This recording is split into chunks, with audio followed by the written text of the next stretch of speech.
I knew I was dying, and I cried out, "God, forgive me." In that nanosecond of death, I realized all that I had been given, all I had been blessed with, and I had never once thanked the Creator because I couldn't find proof of His existence. We talk about heaven is real, but so is hell. I cried out, "God, help me, help me."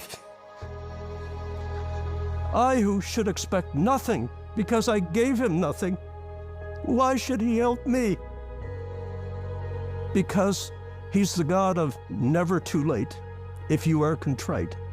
I look, John, and these three magnificent beings are coming toward me. Very tall, luminous creatures, beautiful in every way. First one, who I later found out had been my guardian angel since my birth, since my conception.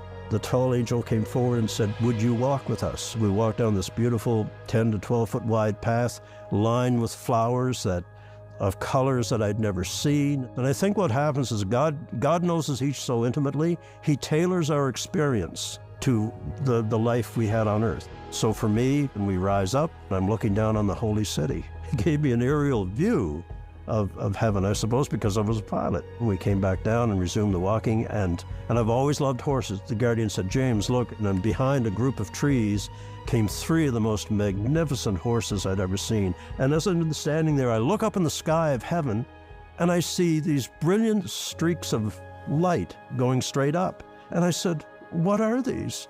And the guardian said, "Those, James, are the prayers of your family for your soul, even now going toward God's throne." The angel said, "Every prayer you've ever issued, ever thought, ever contemplated, is recorded in heaven." And it's not to create an I gotcha moment. When you have your life review, when you cross through the veil and you have your life review, it's to help you understand why you made the decisions you did. But I realized I hadn't seen the tall angel in a while. And so I turned to look, and the tall angel was bowing very low, and he was facing this other tall, commanding figure. It was as though this golden liquid light flowed down all sides of this magnificent figure.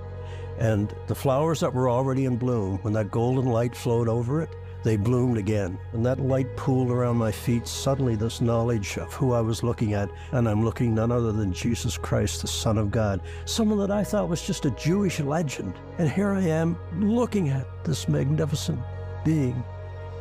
And I realized then that what the angel was holding up was the book of my life. And it's no bigger than a cheap roadside diner menu. Mankind should have been my business. And I was just so self-consumed. And I was overwhelmed with sadness and shame. Jesus turned toward me. And He smiled at me. He smiled at me. When I looked into those eyes, and I saw such sadness for the way I had lived my life, but I also saw love for me and forgiveness. From that moment forward, whatever happened, I was His. When He smiled at me and I realized He loved me and I loved Him, it felt like I was the only one that He had ever created. You know, there was that instant connection, and you'll all go through that. You are His child. You are His child.